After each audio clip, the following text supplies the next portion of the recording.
What's going on? Inviting you to yet another live video.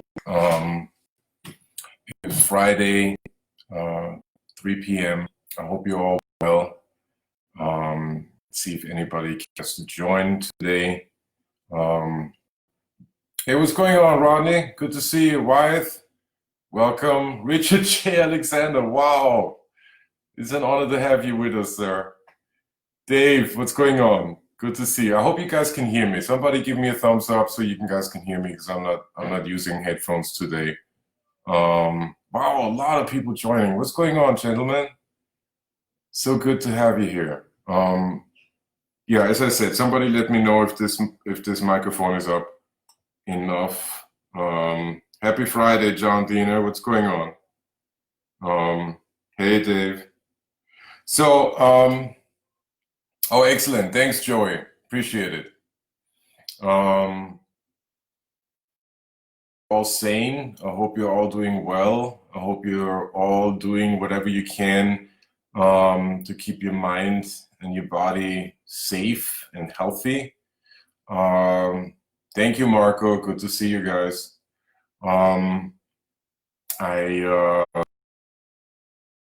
What's going on, Chris Rogers? I actually had an interesting topic set aside for today, and that was the upright bass in pop music. What's going on, Dennis Frelly? And what I mean by that is, examples of upright bass playing in what I call pop music, meaning popular music. Okay, going through the various genres and through the various decades of American pop music, or anytime you talk about American pop music, you have to take into distinction, between pop music on the one hand and R&B on the other hand, which goes back to the race music phenomenon that was a part of segregation in this country. So I wanted to talk about that, but on Sunday afternoon, I came down with a serious case of tendonitis in my left hand, and have to take it easy for this week and perhaps for next week as well. So you're catching me a little bit off guard, where it's been since Sunday night that I haven't touched a bass, period. I haven't even been able to pick one up with this hand, so it's just not happening. But hopefully this will go away at some point. I'm sorry that the audio is cutting in and out. I'm just seeing the notes over here. Everything seems to be like, I know my internet signal and my Wi-Fi here at home is very strong. So it's on my end, I have 5 bars. I'm doing everything I can. I hope you guys can get it, still hear most of what I have to say, or most of what I'm saying. So getting back to the idea of what we're going to talk about today. Yeah, the topic of the upright bass in pop music is going to have to wait until my hand is better. And hopefully, as I said, I'll check at the beginning of next week, and we'll see how this goes. But it seems that I sometimes I get tendonitis in my left arm along the side of my wrist, going all the way to here, and then towards the middle of the lower arm.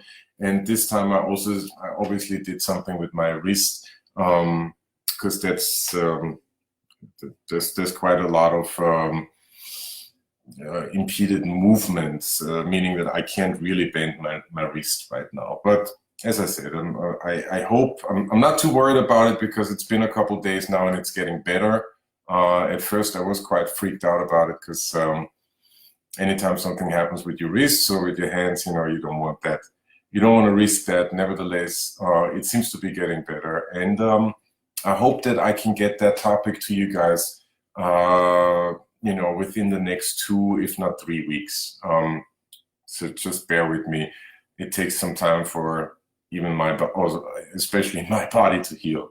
But the topic itself is super interesting in my opinion. Upright bass in pop music, you know, it happens quite often, and it's somewhat flying under the radar. I did a little bit of research and put a playlist together. Also, guys, let me know if you want me to share my playlists with you.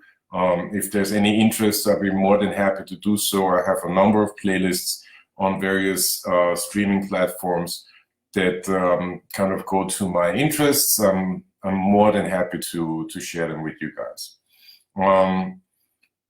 And about this particular topic, what I found was, you know, of course, you have to go back to before there was such a thing as pop music. And, you know, there was blues, there was rhythm and blues, there was all of these, hey, somebody just liked this a lot. Hey, what's going on? Unfortunately, I cannot see who is liking these, who is liking this and all that. Yeah, thanks, Leo. Again, I believe that, let me see if this is, if this works a little better. As I said, the wrist is going to be fun. At least I hope so. Fingers crossed. So I cannot see who is liking this, but I can see who joined. So if you want to let me know who's out there, just join the conversation. Also, getting back to the original topic, what I wanted to talk about, and again, it's going to take me a couple of weeks to get to that. When talking about the upright bass in pop music, number one, I do not consider myself, I don't consider the upright bass as my main instrument, not at all, but I do enjoy playing it in a pop setting, okay? And I do enjoy playing it behind singers.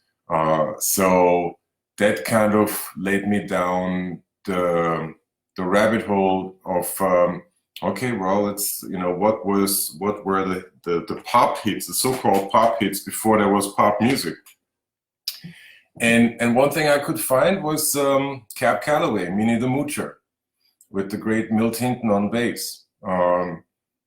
There you have it. You know, it's at least from what I can tell, one of the first instances of a major hit. And at the time, of course, with upright bass on it, because the electric bass wasn't invented yet. So there you go. But hey, all good. Hey, what's going on, Frank Canino? Good to see you, man.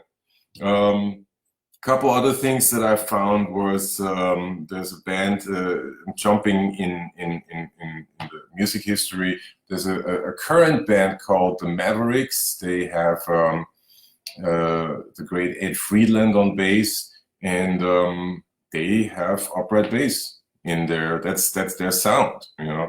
At least from what I can tell. And I'm not totally,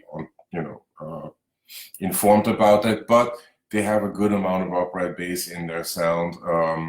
Listen to any Tom Waits album. There you have upright bass in pop music, right? Now, mind you, I do understand that it's somewhat of a niche sound, and probably if there is such a thing as top 40 anymore, it's probably be hard to find in top 40 recordings, but it's out there, and that I find fascinating. And so unfortunately, I cannot talk about it because I had this whole thing planned of playing the track and playing along with it on my upright and kind of trying to figure, give some sound examples. But I can't do that right now. And, hopefully in about 2 weeks, I should be back there. So what I thought, what we could do is we could do a little bit of a question and answer session, because I haven't done that in a long time, and today's video might be a little shorter than they usually are. They usually go around an hour, but if you guys have any questions for me, you know, just write them into the comments and I will try to get to them live. You know, talking about all of the stuff that I have been talking about, you know, the show preparation, subbing, transcriptions. You know, if you want to ask me what it means to you know, play 8 shows a week.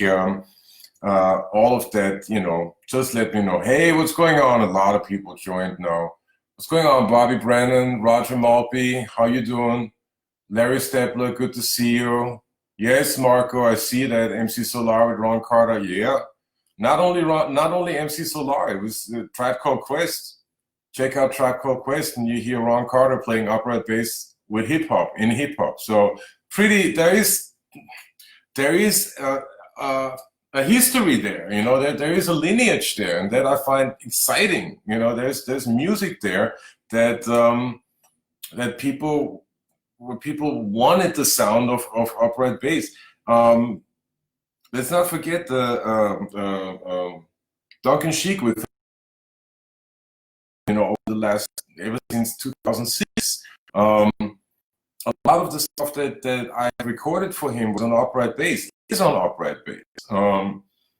So it's an interesting. In my opinion, it's an interesting topic, especially for us bass players. I do understand that. So this is, you know, a little nerdy. Nevertheless, I would imagine for music producers as well that there is, you know, the added.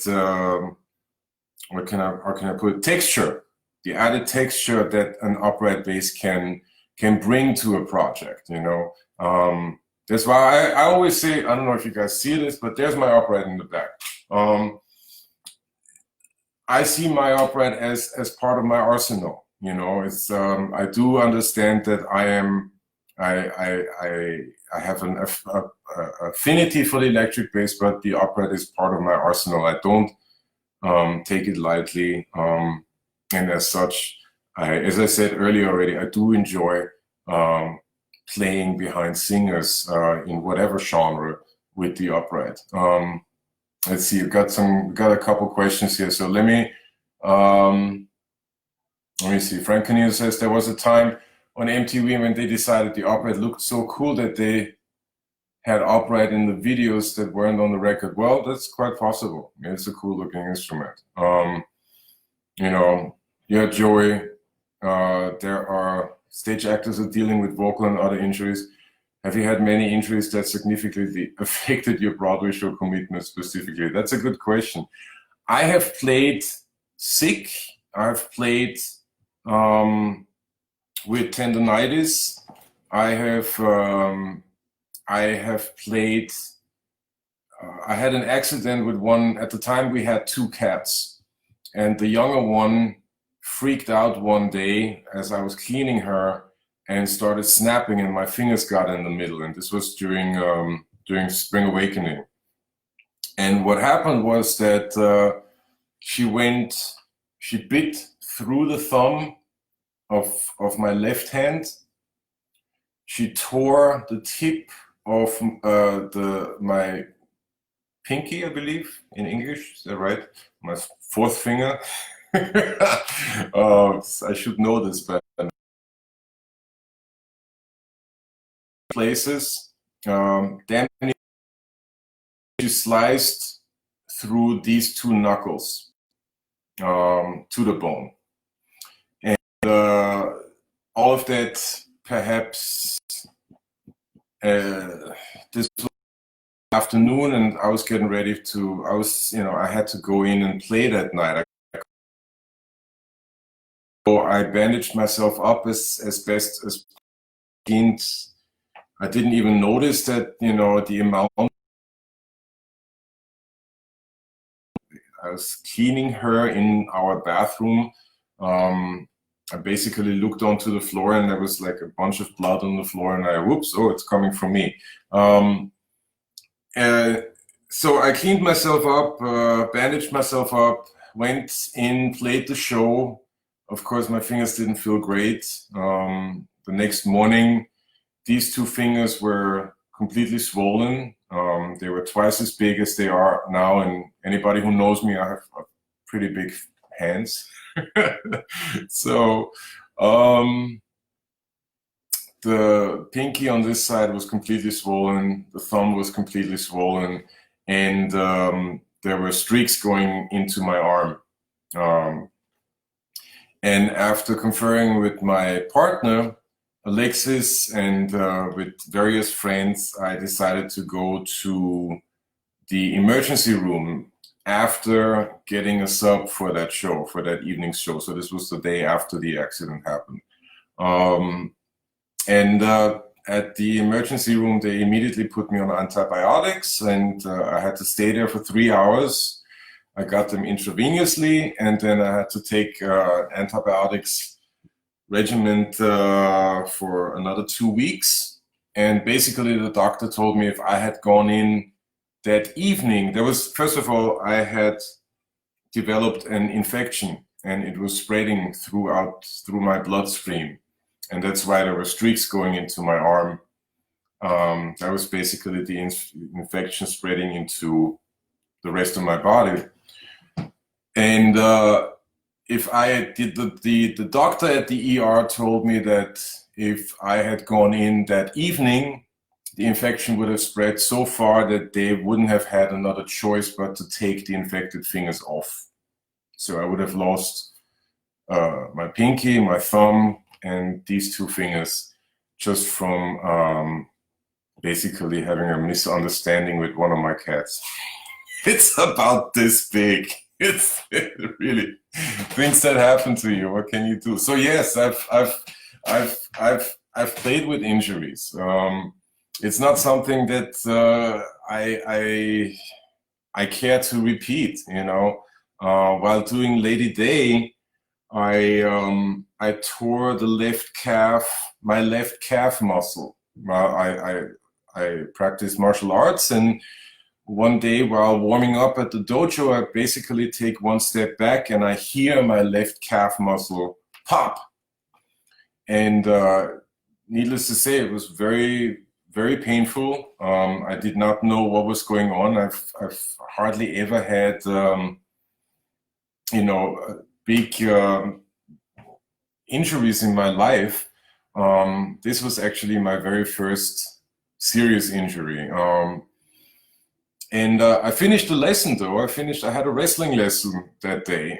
So I finished it. Most of that, you're on your back anyway, and you don't stand, you don't put any weight on it. And, hopefully your partner or your opponent is not going to jump on your leg.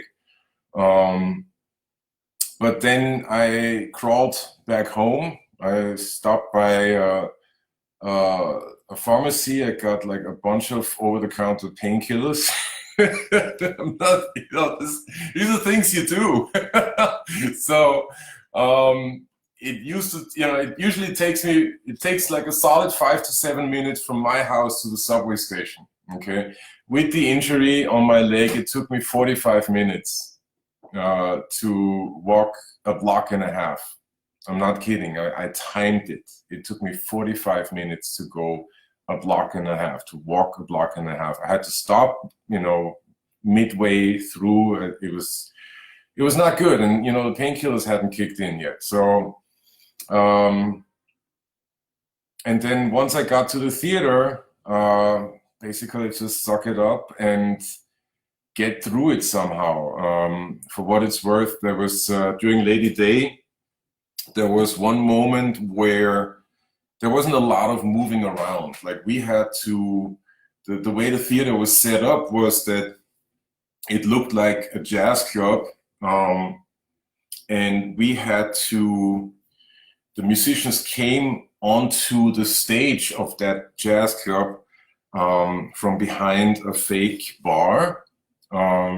We walked through the audience. They were sitting in the middle of the theater. It was a theater in the round. So we walked through the audience up a couple steps onto the platform of the stage, and then we stood there, and that was it. So I somehow managed. First of all, I had a cane from a previous injury So I used that cane to get to the theater, and while I was there, I used it to hobble onto the stage, basically, and discreetly put it down, picked up the bass, and played the show. What else could I do? Again, sometimes I am usually pretty good at having enough subs and having my bases covered, what that is concerned, in case there is an emergency. But sometimes, shit happens, and all of a sudden you just, if you're bleeding, you better bandage yourself up, go in and play the show, and then go to the hospital. Or if something is, not working properly, make sure that it works for that 2.5 hours, and then deal with it, but get the show out of the way. It's a job after all, So yeah, just to answer that question, yes, I've played in various stages of injuries, and it's not something that I care to repeat. Sometimes it just happens. If you do have, gladly, we as people who have or musicians who have a Broadway show, we do have that stipulation in the contract that we can have subs, and that is a life saver at times. That really helps. So all good. Quick shout out. What's going on, Emma? Mike Rio, Sadi, Ikle, good to see you. Ryan McBride, good to see you. Charlene, long time no see. I hope you're well. Frank Canino, Jeff Allen, what's going on, Jeff? So let's see. There's another question here from Dennis Forelli. As to how often do you actually have to cold side read on Broadway gigs? Audition pianists have to do it, obviously, but how about in the pit? Do you ever get handed something on the spot and go? I've had to do that much more in recording sessions and on jazz gigs, mostly chord charts, and on pop corporate gigs, notation, and emergency sub-theater gigs. Basically, every time I played a show, my first encounter with it was cold reading it. Usually it's in the form of a rehearsal, but not always. I remember one time I got called in to do a show. Basically, I got called in on let me see if I get the days right. Monday was the day off, so Monday evening I get the call. If I, basically the other person on the line said, if I asked you to do a show tomorrow, no, that's not the right time frame. That's not correct. It was like Monday to it was like, what was it? I think it was a Tuesday to a Wednesday or something like that. Wednesday to a Thursday, Wednesday evening to a Thursday evening. Yeah. Can you come in and watch the show tonight and then play it tomorrow? And of course I said yes. I was subbing at a bunch of shows at the time. It's one of those things where first of all, you're trying to help people out, and then yes, you do want to help. You do want to make that connection, and basically get that, what's the saying, nudge in your belt, that you can be dependable, at the drop of a dime. Basically I had to come in. I listened to the show once. I tried to get notes, but that didn't really work out. Basically just had to play it down. There's no other way. Have a little powwow before to get the major, if there were any, and I don't remember any of this, this is a couple of years ago now. If there were any major form issues, go over those first. Interestingly enough, at least for me, when I am in a situation where I have to sight read stuff, prima vista, as they say in classical music, like first time around, the notes are never really that big of a problem. There's another, you know, from training or instinct or whatever, another part of my brain that kind of takes over, and the notes just kind of, you try to stay ahead of them, you know, as much as possible. The one thing that does get tricky is form. That I find very, very difficult to stay in the moment, and that's where, at least for me, where sight reading becomes difficult.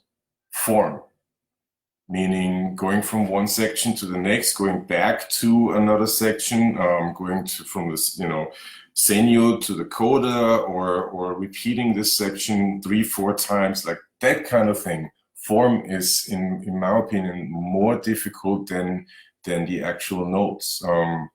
But to answer your question, yes, every show that I have done has been presented to me in a way where I had to sight read it first time around. Now, mind you, with a show like Fun Home, for instance, where you had to play like a bunch of basses, you know, that turned out to be quite difficult. And basically, I just told them, listen, I'm gonna try to make the switches, but you know, if I see that I cannot make that switch in time, I'm not going to make it the first time around. It's, you know, use common sense. That's really all that there is to that. But yeah, the reading stuff, you know, this apparently this is a long-standing point of debate. Should you read? Should you not read? I mean, how can that even be a source for debating? I'm sorry, this you know, if I sound arrogant or unkind, so be it. But if you want to be a professional musician, at some point you're gonna have to learn how to read music, and the more you do it, the better you're gonna get, you know. And one way or the other, you are reading music, you know. And one way, and what I think where perhaps there is somewhat of a misunderstanding, you know, which is also blows my mind a little bit. Just because you learn how to read does not mean that your ears stop working, right? In fact, the people who I've encountered who read really well have great ears, and they rely on their ears. And the reason why they read so well is because they hear everything in their imagination ahead of time. They just see it on the paper, and they can imagine what intervals sound like, what melodies sound like, what various lines will sound like. They can imagine what bass notes will sound like against the chord symbol that they see. So reading and hearing are the same thing. They've never been, at least from what I can tell, in a professional setting. And again, I have not played everything, and I do not pretend to have played everything, but from what I can tell in a professional setting, hearing and reading are one and the same thing. There's no difference. So the arguments that I hear often and that I kind of follow on social media or in person about reading and how difficult it is and is it really all worth it, and do I have to go to school for that? No, of course. Is there any question? I mean, I don't know a single professional musician who doesn't read or doesn't read music. I'd be hard pressed to name one. So it's never really an issue. But to answer your question, and I know as I said, like I give very long answers. Yeah, all of my first contact to any show is always via sight reading. Sometimes I wish that they would give us a recording of it, because the notes on a sheet of paper don't always tell the story. And that's the other thing about reading. Like, reading does not only mean figuring out what these dots and these sticks on a piece of paper are. I mean, this is literally reading between the lines, because you have to interpret the music, and you have to phrase. You have to add phrasing to your playing, and depending on what kind of genre you're playing, that phrasing is going to be different, and very often that's not going to be written out. But the minute you hear what's happening in the bass against what's happening in the rest of the ensemble, you know what the vibe of the music is supposed to be. So reading really has a lot to do with interpreting. Anybody can read, but very few people can interpret something on the spot. Or I think the really great musicians are the ones who interpret stuff on the spot, and their interpretation is usually spot on. So that I also find is a challenge, and that's only something that you work on through experience and having a big fucking library of music in your head that you can constantly reach into and grab examples from. So reading, and especially first sight reading stuff, has a lot to do with all of that. Reading means hearing. Reading means identifying music. It's one of those things that I don't understand the arguments. I don't understand the debate. I believe that there are ulterior motives when it comes to that debate, and the only way that I can sort of bypass these ulterior motives, be it stereotypical views of a certain group of musicians, or selling points of perhaps institutions, I don't know. The only way for me to bypass all of that is really having a very clear understanding of what reading is and what sight reading is, and therefore including my ears, including my hearing, and including the inherent interpretation of whatever piece of music is in front of me. So there you have it. It's a fascinating topic. I do want to acknowledge that, but I don't believe that it's a topic that anybody needs to talk about, whether it's necessary or not. I want to give a big shout out to Ron Jenkins, who joined us. And if you guys remember, I talked about Ron some time ago, a couple weeks ago. He was one of the most tasteful players that I have ever encountered, and I'm forever grateful to have listened to him a lot, and heard him live. And whenever he is in town, try to catch him, because he's one of the great stylists. And, the list goes on, like Frank Canino, hello, same thing. So, this could be said for everybody who joined, but I do want to point out Ron Jenkins, because in '96, when the Soul Gathering was happening on 72nd Street, he was the first bass player I heard there, and he definitely influenced me a lot. So getting that out of the way. Let's see, there's another, hey, what's going on, Gabi? Good to see you. Dennis Farelli, Jonathan Maron, big shout out to Jonathan Maron. Dude is serious bass player, all right? And what an inspiration on what sound is concerned. So check him out for that as well, all right? What's going on, Tony? Lane Sanders, what's going on? How's the Bay Area? Of course, Ron. Are you kidding me?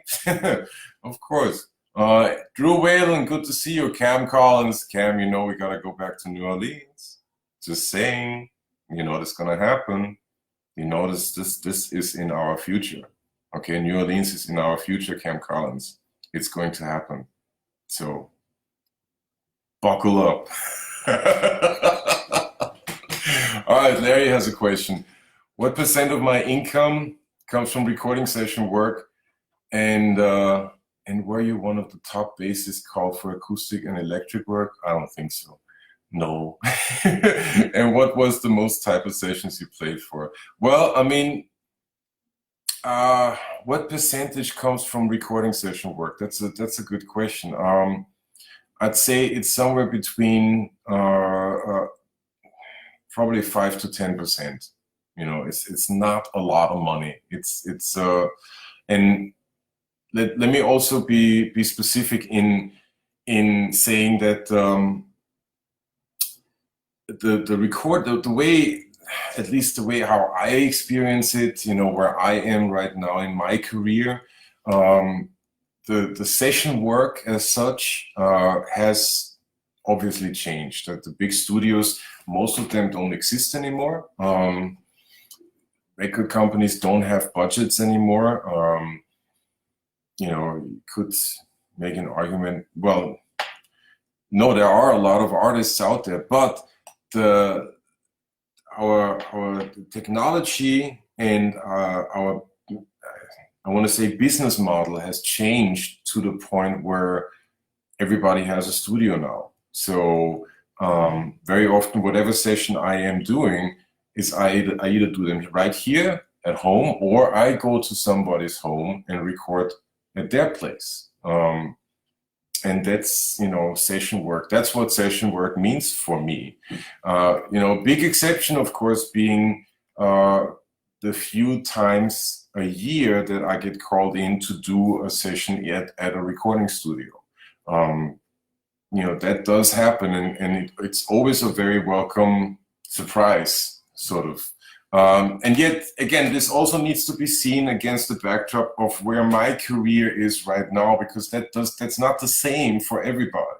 I have friends who have never played a single Broadway show, and but have done a ton of recording. Okay, be it for Blue Note, be it for Verve, be it for this independent jazz label, be it for this independent artist, etc., etc. So it, you know, it has to be, it has kind of changed from an overall very segmented part of the industry, at least from what I can tell. Meaning, all right, there's an artist, the artist gets a record contract, the record contract involves dealing with a record company, which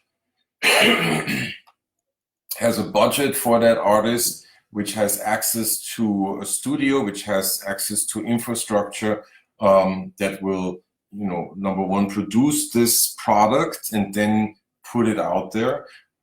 All of that has changed, you know. So a lot of recording work that I'm doing is where people send me tracks and I record them right here on my Pro Tools setup. And thank God there is that, you know. It's as I said, it's somewhere between 5 to 10% a year of my yearly income. I'd say it's not a lot, but I am very, very grateful for it. I'm glad that it's there. I think that as sidemen, our business model has changed, right? Yesterday, there was this great, once a week, there's this webinar from Berklee College. I highly recommend all bass players listening to this, checking it out. It's from the bass department at Berklee College. And Steve Bailey and Victor Wooten are hosting these webinars where they invite various well-known bass players and other instrumentalists. And yesterday's webinar, they do it once a week, every Thursday, I believe. Yesterday's was kind of all dedicated to Steve Gadd. So they had Gadd on the webinar, on the Zoom talk, and who else did they have? They had Will Lee, Anthony Jackson, Chuck Rainey, Patitucci, obviously Victor Wooten, Steve Bailey, and then they had a bunch of other people that I had to kind of tune out. I know Chester Thompson came on, Ron Carter, of course. So all of these, very, very well-known bass players had recorded with Steve Gadd and had recorded music that, and that kind of blew my mind, that was incredibly influential with this one dude, and it really drove, it drove several points home, but one of them was that era of the record industry and record making doesn't exist anymore, right? And it might still be in use for someone of that stature, meaning, yes, if James Taylor wants to put up a new album, he will have the budget to go into a studio for a week or two and host Steve Gadd and whoever is on the album. But that's James Taylor. That's the kind of money that he has, and that the kind of firepower he has behind him. There aren't that many artists like that, and a lot of artists do have their own studios. So I thought that Duncan Sheik did a very, very smart thing. He moved his operation outside of New York and built himself a really nice studio with accommodations for, he rents it out at times as well. But if he wants to record something, then if he wants to host a certain musician, he can have them stay right there. That's a very smart way of doing business, in my opinion. But yeah, all of this has changed. To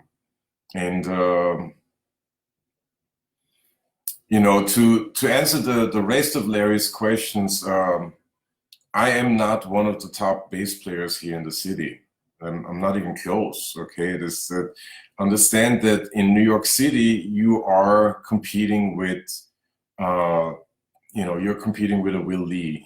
You're competing with, with an Anthony Jackson, with a Ron Carter, with a Rufus Reid, with a Ray Drummond. With pretty much anybody you can think of. You're competing with, I forgot the guy's name who plays with Robert Glasper, Derek Hodge. You're competing with Yannick Wistala, Tal Wilkenfeld, Esperanza Spalding. I mean, no, I'm not one of them. I'm not one of the top. I'm working on it, and I'm inspired by those players, and I'm curious, and I try to do very good work, and I do very good work.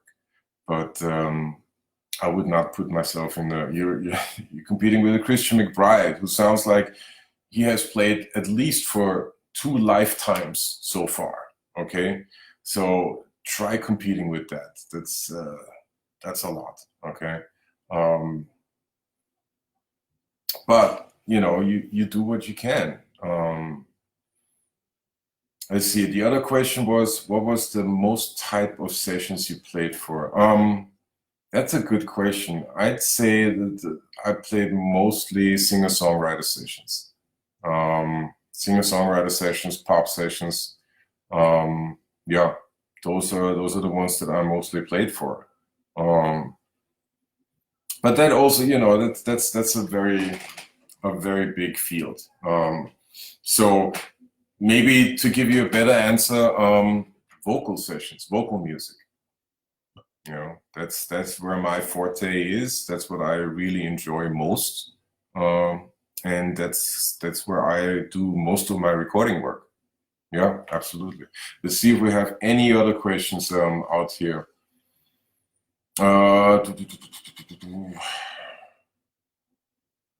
Yeah, Pino Palladino doesn't read music, but I mean, here's the thing: Pino has ears that pick up, that can probably pick up fly shit. Pino's got ears like nobody's. I think I posted something earlier since last week of a recording session that Pino was involved in, and the meter alone of that particular piece of music is like 15/8 or something in the A section. It's something crazy. I couldn't figure it out. You know, I'm pretty good at figuring out meters. I had no idea. I could feel it, like it felt really good, and it felt natural and organic, and it was exciting. But I was like 1, 2, 3, no way, right? And the dude is just playing through it and just makes it sound so effortless. And that is something that, I mean, that is really something to strive for, in my opinion, right? Whatever you do, make it sound good, make it groove, you know, and make it sound effortless. You know, very often, I think we bass players, or I'd say good musicians, kind of get, there's this misunderstanding that, you know, just because something sounds easy, it is easy. And that is rarely, if ever, the case. Whatever sounds easy usually is done by someone who is very good at it and who makes it sound easy, you know. So yeah, Pino is a special dude. I met him once. He's tall like hell, and he was very, very nice. He was a real gentleman. I enjoyed talking to him. Yeah, very, very cool dude. But yeah, apparently he doesn't read, and you know, if let him be the odd one out. That's okay. It doesn't necessarily change anything about what I said about reading, and it certainly doesn't change anything about my reluctance to engage in discussions about reading. There is no, again, there's nothing there for me to discuss. You have to, if you want to be a professional musician, you have to know how to read music. End of story. And one way or the other, get it together. You know, it's not, as they say, it's not rocket science at all. All right. Let's see. Tony Ventura says ear training is very important. Yes, I could not agree more. Right. And as I said, you know, ear training and reading go hand in hand. There's just no two ways about it. Ear training is the one thing also that connects our, and I know I talked about this before, our imagination with our output, right? Meaning whatever we imagine, whatever we hear in our heads is what's, you know, we try to get that onto the instrument. Whatever we hear from an outside source, be it, you know, the other instruments in the band or a vocal line, or, you know, it would behoove us to be able to identify that one way or the other, right? That doesn't mean that it all has to be the same nomenclature. It helps if it is, but if you never went to music school and you know, you don't know that that's a C major 7 chord or C major 7 9 chord, but you know that, oh, that's that chord that sounds like this, that's good enough. As long as you can identify it, as long as you have a way how to, first of all, get the information in, store it somehow in your brain, and then recall it when you need it. And again, identifying what you're hearing. And I think that is something. I find that fascinating that stuff like ear training is not being talked about more. That is something that's, in my opinion, a big oversight. Because from what I can tell, that's really what separates the professionals from the amateurs. That separates, the people who make this a life versus the people who treat this as a hobby. And I'm not looking down on either group. I'm not judging either group. I'm just saying that that is the biggest separation right there. Ear training.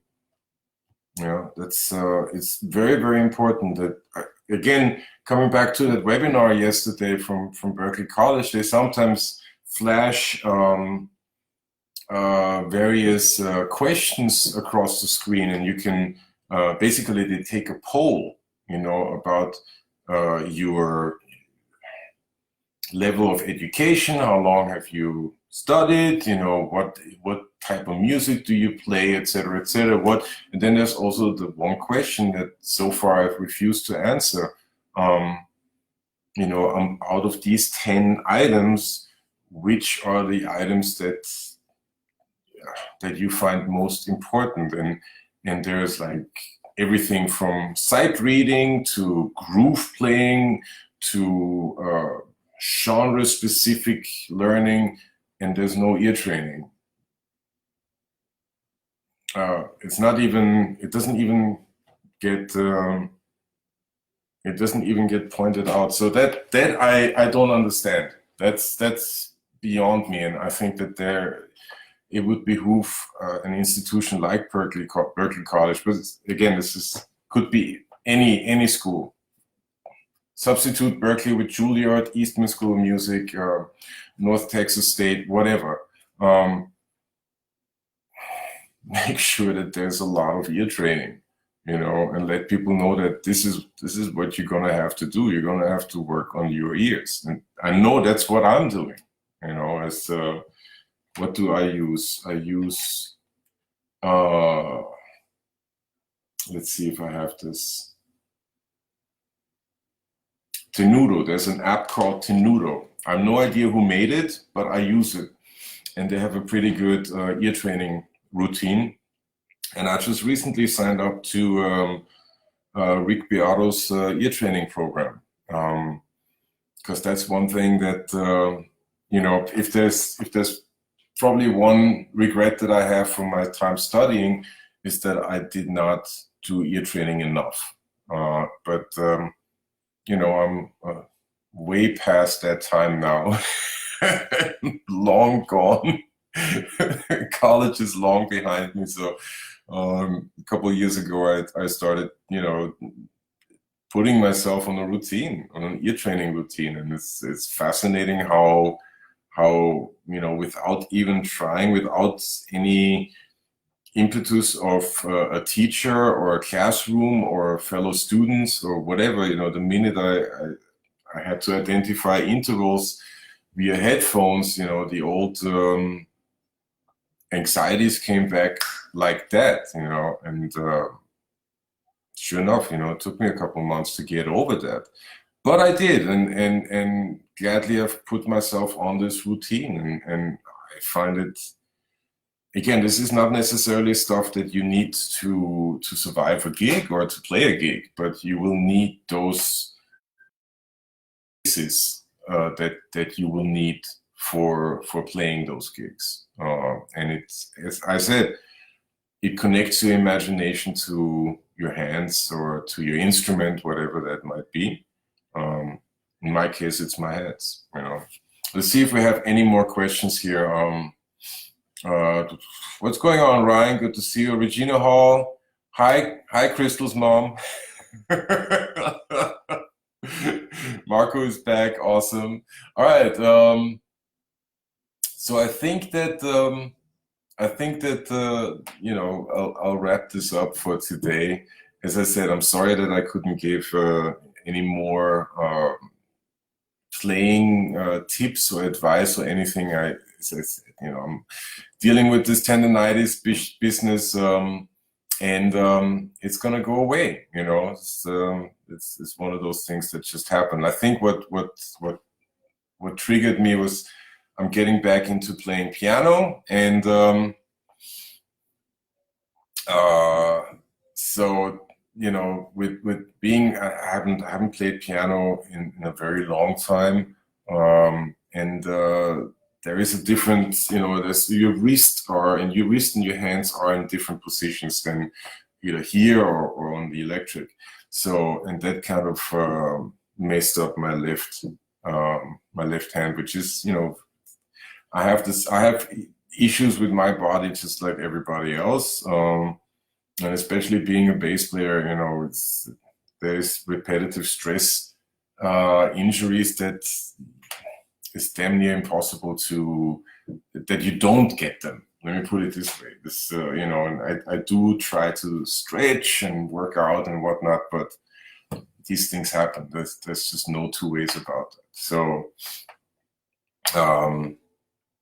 yeah, sorry for these interruptions today.